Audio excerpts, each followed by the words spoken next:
Assalamualaikum warahmatullahi wabarakatuh. Waalaikumsalam. Alhamdulillah, wassalatu wassalamu ala Rasulillah wa ala alihi washabihi wa wala wala haula wala quwwata illa billah. Alhamdulillah di pagi hari ini tanggal 14 April 2025, setelah sekian ratus tahun lamanya kita tidak berjumpa dengan Mbah Idham. Alhamdulillah Mbah Idham masih hidup dan masih sehat walafiat, sehingga di sini kita bisa berkumpul kembali. Ya, Mbah Idham. Alhamdulillah. Ya, sehat Mbah Idham? Sehat. Masih jadi laki-laki. Masih dong. Saudara-saudara sehat semuanya ya, mudah-mudahan. Walaupun saya kemarin sebenarnya masih ngonten baik bang di Facebook dan di channel yang lain kan, tapi khusus bukan bahas masalah-masalah ini yang selama ini kita bahas. Ini kan nyuti untuk dipersekusi gitu mbak. Agar teroris kan dipersekusi di kau tunjong gitu. Baik. Kali ini Mbak Idham, ini kita konsep membahas apa sebenarnya ya. Yang penting sekarang saya bertemu sama jenengan dan ingin membahas sesuatu yang tentunya ada dalam benak saya tapi tidak terkonsep dahulu. Pokoknya aku pengen bahas ini. Apa Mbak? Rika udah ngerti kan? Iki ada film dari Malaysia itu judulnya Bid'ah. Menggambarkan sosok seorang laki-laki yang berpakaian seperti halnya pakaian yang dipakai oleh orang-orang yang mengaku cucu Nabi di sini. Walaupun ya tidak sama persis ya, agak berlebihan. Dia itu seneng banget sama perempuan begitu. Tapi diekstrimkan sehingga jadi film yang menarik dan sekarang viral Mbak itu. Nah ini kalau saya membaca ini Mbak, itu merupakan fenomena baru ya. Setelah ada fenomena polemik nasab di Indonesia, di Malaysia muncul fenomena namanya siapa ya? Walid. Sehingga di Indonesia pun banyak yang ikut-ikutan bikin konten seperti yang dilakukan oleh Walid itu. Karena viral banget loh. Sampean kan nggak tahu, terlalu fokus mikirin Mbak Lawi sih, jadi orang ngerti berita Jawa sampean. Nah, di Facebook itu saya sering scroll di Facebook, ramai banget itu. Bid'ah judul filmnya. Itu ramainya kenapa? Titik poinnya. Ya itu, karena satu itu sorban, pakaian, kemudian perempuannya juga menggunakan pakaian-pakaian muslim begitu loh. Ya. Sehingga banyak orang yang tidak suka dengan Islam itu juga akan meramaikan tentunya. Oh, Islam seperti itu. Itu satu. Kedua, model-modelnya itu dari segi fashion ya. Pakaian itu mirip dengan pakaian orang-orang yang selama ini mengaku sebagai cucunya Nabi begitu, Mbak Idham. Oh, mirip Paklawi ya? Iya, mirip Paklawi gitu loh. Dan sebagian ahwalnya, tingkah lakunya yang seneng perempuan begitu loh, karena memang terbukti dari golongan mereka itu kan beberapa kasus kan masalah perempuan.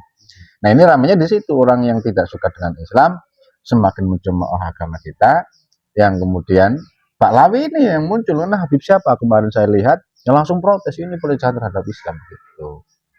Nah kalau saya melihat tidak sesederhana itu sebenarnya. Kalau melihat penglihatan saya begitu Mbak Idham, ketika melihat fenomena Walid dalam film Bid'ah Malaysia itu adalah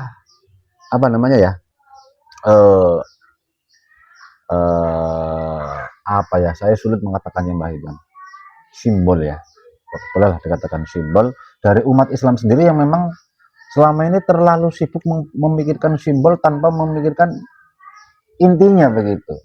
Lebih senang tekstual daripada kontekstualnya begitu Mbak Idham. Saya kira seperti itu. Ini kalau kita jujur ya, sebagai umat Islam, itu sedih betul ketika melihat fenomena ini. Contoh sederhana ini. Kemarin saya sempat bicara tentang Kang Deddy Mulyadi. Ya, yang dikagumi, digandrungi, dan disenangi oleh seluruh warga Jawa Barat dan non Jawa Barat. Saya mengatakan begini Mbak Idham, orang yang mengagumi Kang Deddy Mulyadi, khususnya bagi warga non Jawa Barat, itu sama halnya mengagumi istri orang lain begitu. Ya ini kan saya membahas lebih rumit ya, tidak sesederhana masalah film bid'ah yang viral itu bukan hanya sekedar pelecehan terhadap umat Islam, bukan hanya sekedar fenomena fashion yang dipakai oleh Pak Lawi kemudian dipraktekkan oleh orang-orang itu, bukan sesederhana itu, tapi ini masalah simbol yang saya kira rumit, makanya saya menerangkannya juga rumit begitu loh. Ada kaitannya dengan Kang Deddy kan kemarin, kan Deddy Mulyadi begitu kan, semuanya suka karena Kang Deddy itu mampu membawa perubahan di dalam sistem kepemerintahannya. Nah, orang-orang yang suka sama Kang Deddy itu hanya sekedar suka, bahkan ada yang hanya menginginkan agar diberi hadiah oleh Kang Deddy. Sementara orang-orang ini pengagum-pengagum Kang Deddy itu, walaupun saya juga pengagum Mbak Idam, senang dalam Kang Deddy yang mampu perubahan seperti itu. Seharusnya tidak hanya mengagumi Kang Deddy saja, tapi mampu meniru apa yang dilakukan oleh Kang Deddy Mulyadi dalam skala yang lebih kecil, mampu melakukan perubahan-perubahan di dalam diri kita sendiri. Kang Deddy sebagai pemimpin Jawa Barat, kita sebagai pemimpin diri sendiri, pemimpin keluarga, seharusnya kalau memang mengagumi Kang Deddy Mulyadi, ya mampu melakukan perubahan-perubahan dalam kapasitas kita sebagai pemimpin dengan skala kita masing-masing. Saya maksudnya seperti itu, karena orang-orang ini memang ya secara umum ya masyarakat kita memang suka yang simbol-simbolnya saja, sehingga ketika simbol ini dimainkan kemudian dijadikan senjata, kita langsung kalah. Nggak bisa berpikir jernih, oh ini penghinaan terhadap Islam, oh ini penghinaan terhadap ini Quran dan seterusnya. Padahal yang bilang kayak gitu nggak pernah baca Quran, nggak paham tentang Islam, kan begitu. Ya. Lah ini kan orang-orang yang seperti ini yang nanti gampang jadi muhibbin ekstrim dan gampang jadi muhibbinnya Kiai Imad yang ekstrim juga. Jujur, memang ada sebagian dari muhibbin Kiai Imad yang ekstrim, yang nggak pakai otak dalam menyerang Pak Lawi, kan ada kan? Jujur nggak? Ya, ada. Ada kan yang memang saya nggak suka seperti itulah, berlebihan di dalam menyikapi kasus fenomena nasab ini. Ini pun sama, kasusnya Walid ya, dalam tokoh bid'ah itu bukan sekedar simbol agama Islam, karena kebetulan di situ ada istilah nikah batin, ada membawa nama Rasulullah, yang menikahkan Rasulullah dan seterusnya. Itu kan simbol agama Islam kan? Sehingga umat Islam marah, dan yang tidak Islam, yang tidak seagama dengan kita itu seneng. Oh, beginilah agama Islam, ternyata memang isinya seperti ini, begitu. Orang-orang yang tidak suka dengan Islam akan semakin mencemooh agama kita. Sementara kita yang Islam sendiri terpecah. Wah, itu kelakuan Pak Lawi memang seperti itu. Film ini menggambarkan Pak Lawi dan seterusnya. Kita sibuk di situ. Nah, ini menurut Mbak Idam bagaimana ini menyikapi atau pandangan Mbak Idam ketika saya kasih cerita seperti ini? Sekedar simbolkah, atau kita dukung saja para habaib ini penghinaan terhadap Islam, atau kita anggap bahwa film Walid itu memang menyerang Pak Lawi? Menurut Mbak Ima bagaimana? Monggo Mbah, saya pusing betul. Silakan Mbah. Ya.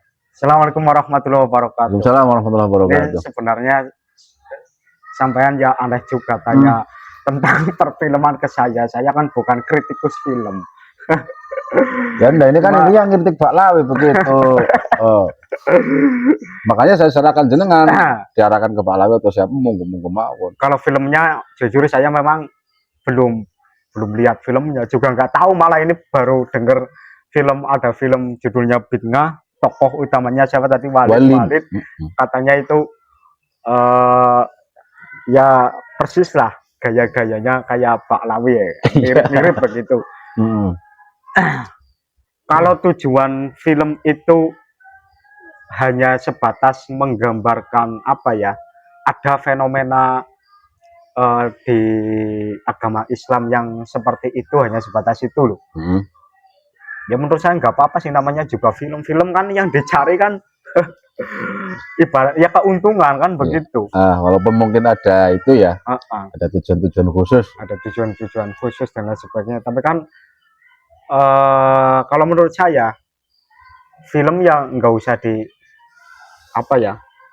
kritiki, nggak usah dikritiki ini melecehkan Islam dan lain sebagainya, nggak usah menurut saya.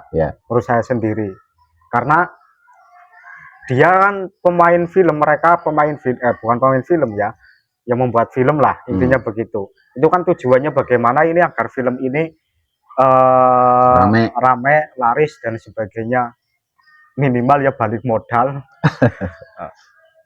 Terus sukses, banyak yang nonton, intinya kan begitu.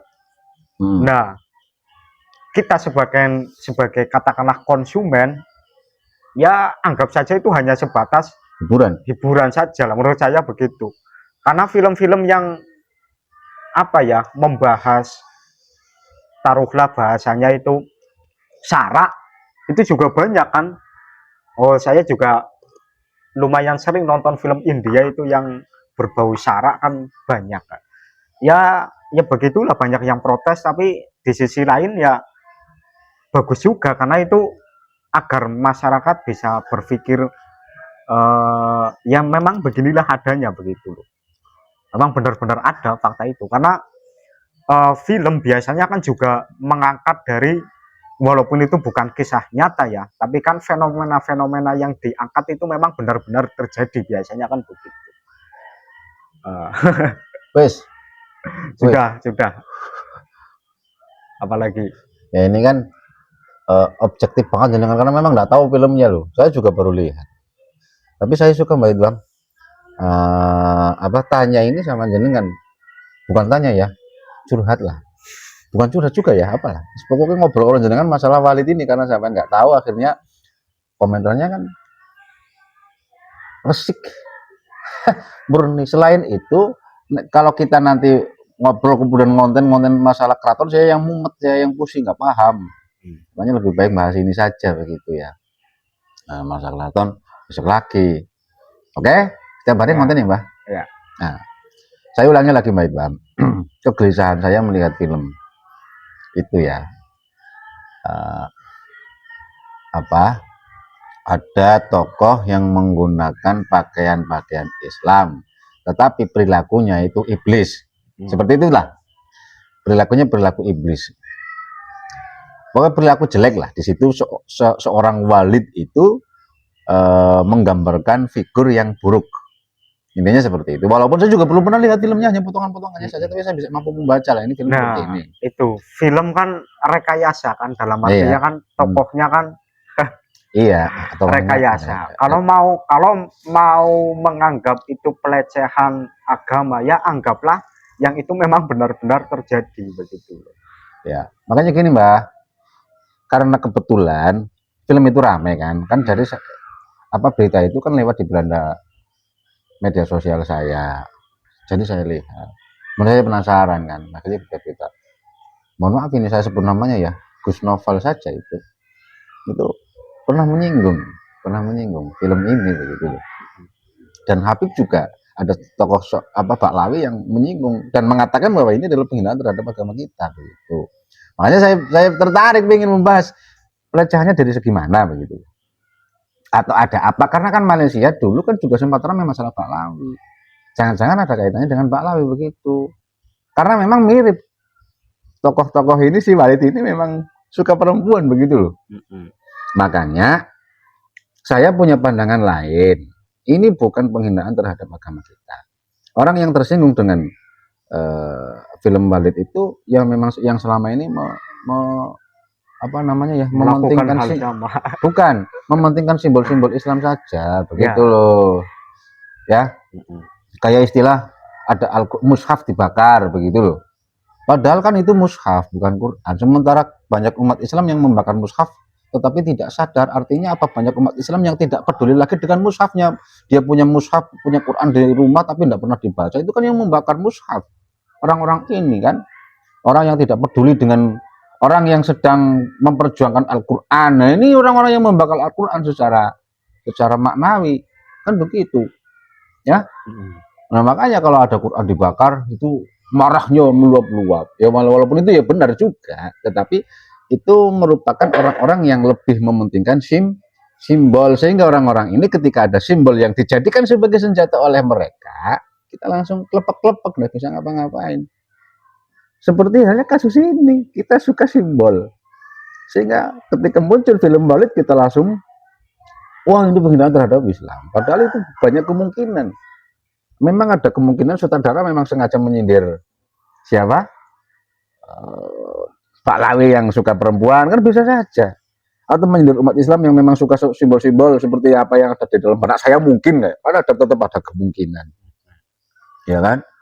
Atau ada maksud-maksud tujuan yang lain agar sekedar untuk ramai saja, ya mungkin. Tapi saya kira film itu nggak mungkin hanya mikir ramai.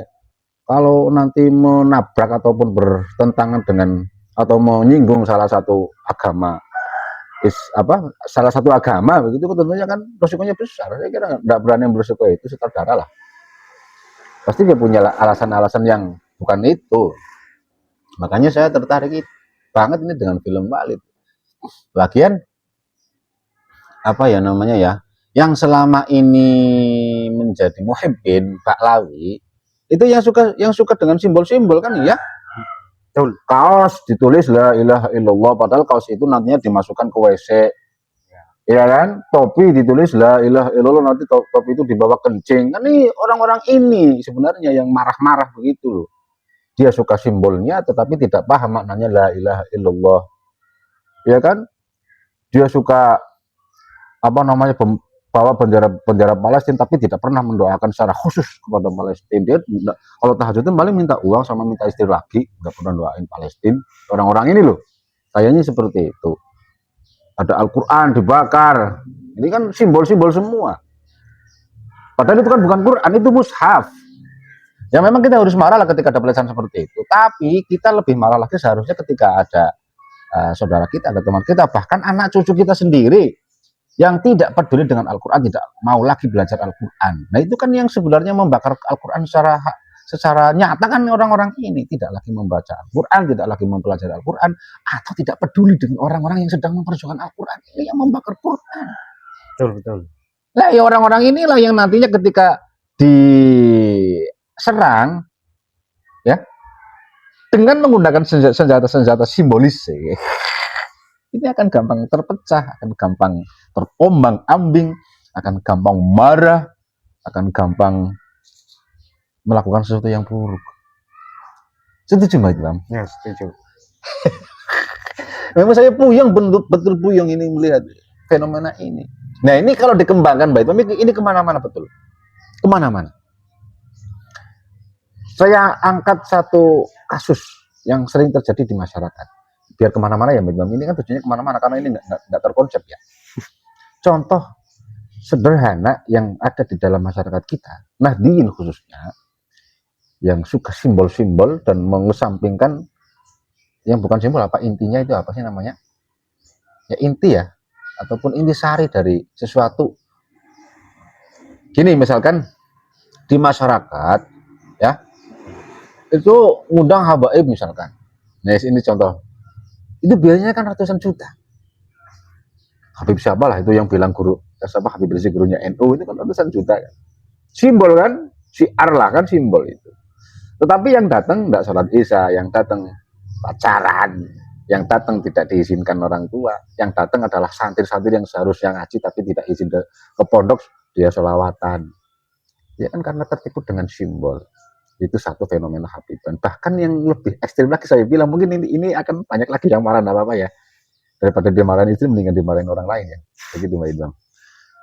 Mohon maaf, seperti halnya itu yang dilakukan oleh Kang Deddy. Study tour ke sekolah, itu kan dilarang sama Kang Deddy. Termasuk wisuda TPQ misalkan di sini kan. Coba bayangkan wisuda TPQ itu kan di mana-mana ada. Nah ini kan simbol kegembiraan anak kita yang belajar Al-Quran. Tetapi saya kira sudah berlebihan. Biayanya besar, uangnya besar, bahkan membayar kuda ada yang jutaan. Sementara gurunya yang ngajar 1 tahun 2 tahun dikasih uang 20.000 plus rokok 1 bungkus. Iya kan? Rokok saja malah. Nah ya kadang malah rokok. Itu pun karena 1 bungkus dibagi 2. Nah ini kan, ya memang itulah fenomena kita Mbak Idam. Gurunya yang ngajar 1 tahun, dapatnya rokok 1 bungkus. Yang untung siapa kalau acara-acara seperti itu? Itu kan jaran loh. Iya kan? Hanya berapa menit dia dapat 300.000, 400.000. Nah, gurunya yang 2 tahun ngajar, 1 tahun ngajar, dapatnya rokok sebungkus. Nah, misalkan anak gurunya itu yang ikut wisuda tetap turunan, oh ya sama. Nah ini memang fenomena kita. Dan saya kira proses semacam ini itu baik, tetapi ketika berlebihan itu ya tidak baik. Ya, karena inti wisuda adalah syukur dengan apa yang telah kita raih, yang telah diberikan oleh Allah, sehingga anak-anak kita itu bisa menyelesaikan pembelajaran terhadap Al-Quran. Tetapi tidak pernah dipikirkan bagaimana nanti anak-anak kita itu setelah belajar Al-Quran, setelah diwisuda itu, jangan-jangan setelah diwisuda rata-rata di sinilah. Setelah wisuda itu tidak ngaji lagi. Bahkan Al-Qurannya tidak dibaca lagi. Bahkan orang tua yang selama ini menggembur-gemburkan agar wisuda itu ramai, tidak peduli lagi. Nah inilah orang-orang yang saya kira secara tidak langsung membakar Al-Quran.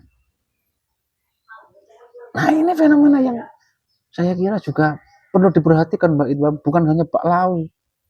Kita juga memiliki jiwa-jiwa Baklawi yang suka simbol. Enggak maksud saya Muhyiddin Baklawi begitu. Iya enggak? Ya. Terus kemudian saya ingin tanya ke Mbak Idwa. Kemarin jenengan sempat mengatakan bahwa NU apakah sudah tidak sekeramat dulu begitu ya? Ya kan? Di konten kemarin gitu loh, konten di video mungkin di bawah ini yang baru diupload kemarin. Itu jujur Mbak Idam saya belum lihat. Betul saya belum lihat. Kalau ngupload saya yang ngupload kemarin, kebetulan saya yang ngupload. Itu maksudnya gimana Mbak Idam? Monggo dijelaskan lagi di sini. Monggo. Ya itu kan mungkin secara globalnya aja nggak apa-apa. Begini, kenapa saya mengatakan seperti itu, karena itu bahasa apa ya, bahasa satir sebenarnya. Dalam artian begini, NU kan selalu punya peran untuk bangsa ini. Dulu kita kan sebelum polemik Nasab, baik di media sosial, baik di majelis-majelis NU, itu kan seringlah kita dengar kata-kata seperti ini. Kalau tidak ada NU, tidak ada NKRI, kan begitu. Iya kan, itu kan kata-kata masyhur sekali. Terus apa lagi? NU, salah satu keramatnya NU itu selalu dinahkodai oleh ulama yang kapasitasnya sesuai dengan zaman. Begitu. Entah ini kata-kata siapa yang pertama kali memunculkan, saya nggak tahu ya. Jelas ini akan rame. Kata-kata tersebut rame, di-share di media sosial dan lain sebagainya. Rame lah. Salah satu keramatnya NU adalah selalu dinahkodai oleh cendekiawan ulama yang kapasitasnya sesuai dengan tantangan zaman.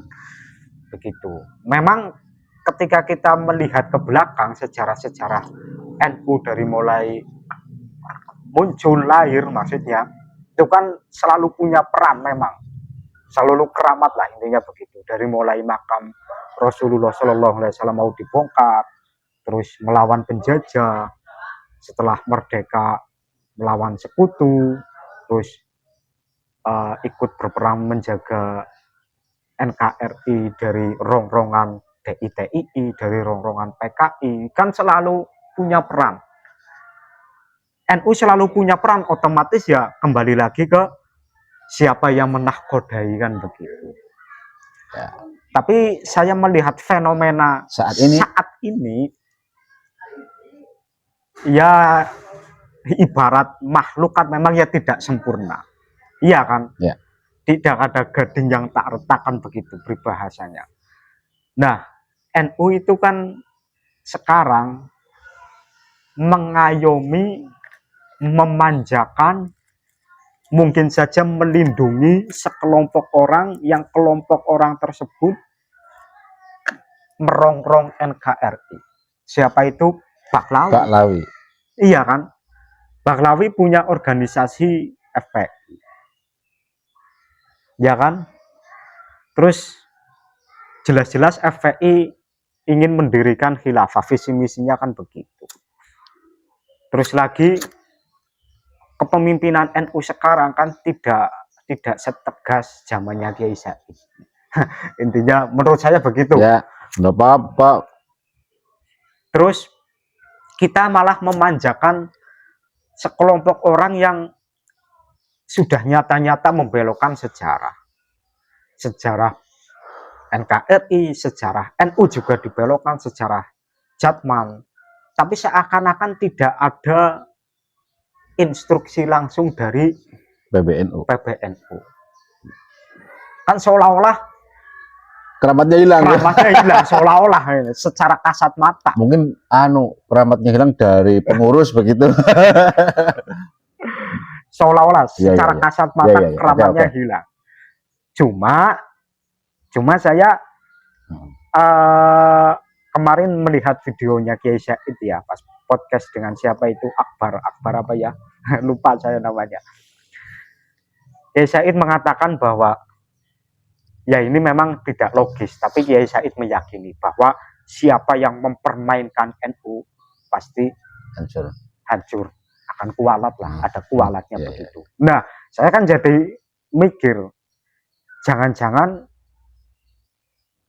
orang yang paling punya potensi mempermainkan NU kan justru struktural. Iya kan? Iya kan? Nah, itu orang yang paling memungkinkan punya potensi besar untuk mempermainkan NU kan justru NU yang ada di Nahdliyin, yang berada di struktural. Maka saya sangat khawatir sekali kalau nanti keramatnya NU ternyata mampu mengualati struktural yang tidak mengayomi kultural, kan bahaya sekali. Yaitu saja sih intinya video kemarin. Bukti daripada mengayomi, memanjakan, ibarat menjadi buah simalakama kan Baklawi itu. Di luar organisasi NU kan Baklawi seakan-akan nggak ada kan, nggak dianggap lah, nggak dianggap bahwa mereka itu cucu Nabi, terutama begitu. Ya ternyata kan aman-aman saja, seperti Muhammadiyah lah yang paling besar kan begitu. Kalau NU kan mengayomi sekali terhadap Baklawi itu, ya imbasnya begini. Jadi kembali lagi kayak tadi film Walid, di kultur NU pun ada semacam apa ya, kultur yang menurut saya itu sudah berlebihan, sudah tidak sehat. Ya, betul. Terutama secara bidang keilmuan. Kemarin saya kan nyoroti secara bidang keilmuan. Kemarin saya kan mengatakan habaib itu jauhkan dari pesantren, Baklawi jauhkan dari pesantren, dan pesantrennya Baklawi wajib dijauhi. Ini mutlak menurut saya, bukan mukoyat, mutlakon. Karena apa? Ya. Karena Nahdliyin, kultur NU satu itu punya metodologi sendiri untuk memahami teks kitab, yaitu metodologi utawi ikiku. Baklawi nggak punya. Misalkan ada ya berarti niru NU. Iya, misalkan ada niru NU, dan metodologi ini sudah terbukti berpuluh-puluh tahun mampu mengantarkan pemahaman santri agar bisa memahami teks-teks kitab. Yang nomor dua, NU secara kultural itu mampu menyaring tokoh-tokoh agamawan di bidangnya masing-masing, secara alami. Enggak ada kiai yang ngaku-ngaku saya ini ahli Quran, saya ahli tasawuf, saya ahli fikih, saya ahli, enggak ada kan kiai kita. Tapi secara kultural tiba-tiba bisa menyaring dengan sendirinya. Kalau mau minta fatwa ya ke sana. Kalau mau minta subuk motornya hilang atau kehilangan uang atau apa, ke sana kan begitu. Secara pondok ini kalau sorof, pondok ini sorof kemana, usul fik kemana, secara kultural sudah terfilterisasi dengan sendirinya. Hebatnya, nah ini mungkin keramatnya NU di situ.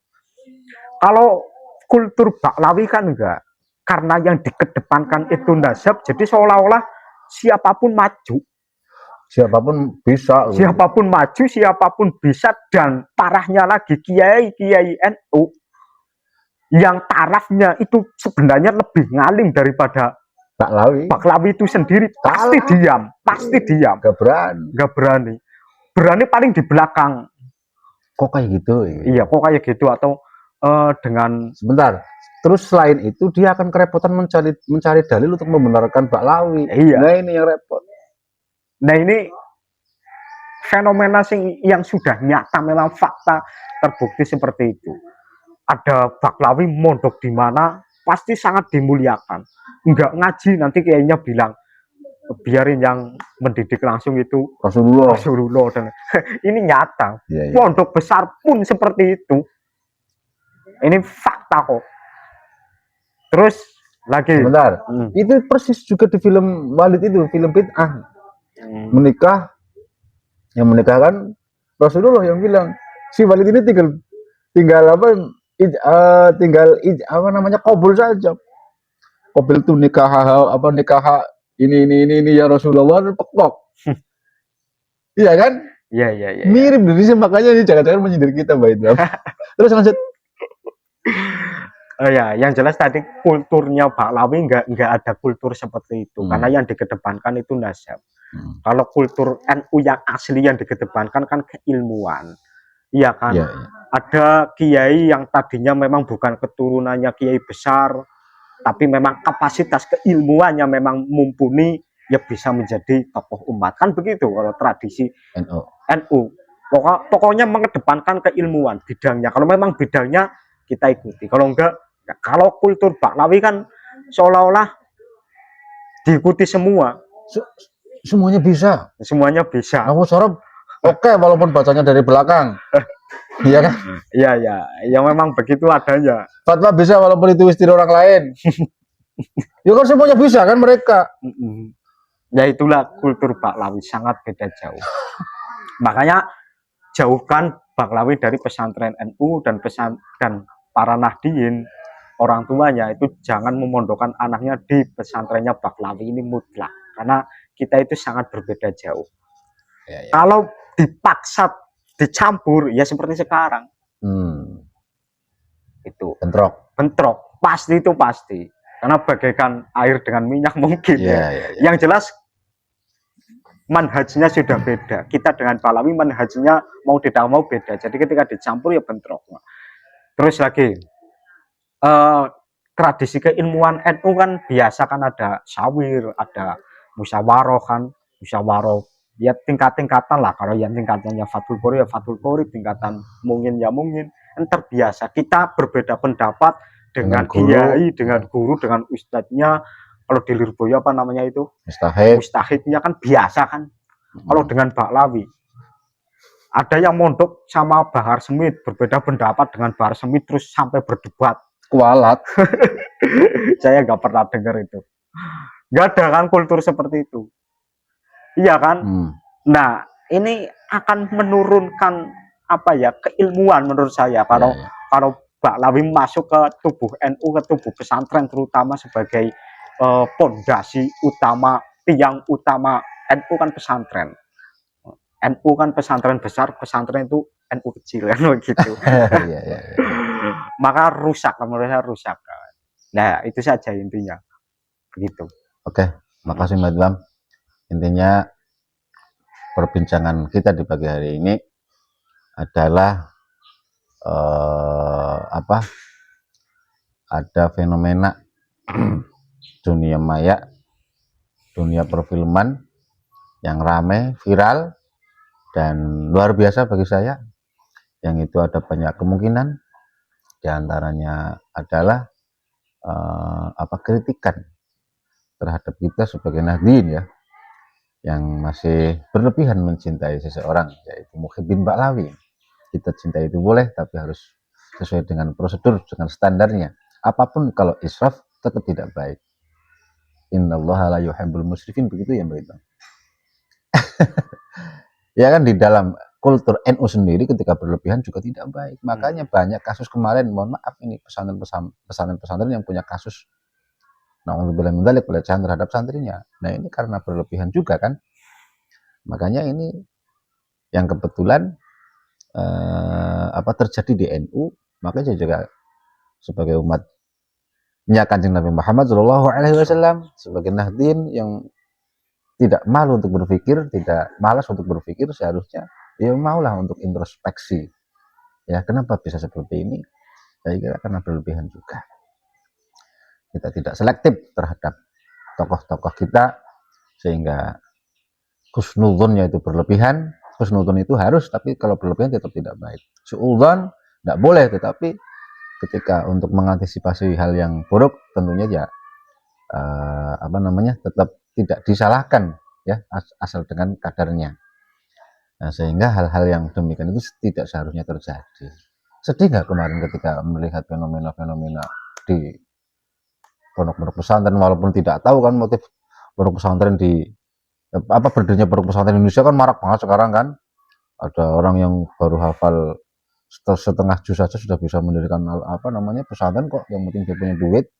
Ya, makanya ini juga sindiran keras bagi dunia pesantren di Indonesia khususnya, agar selektif lah.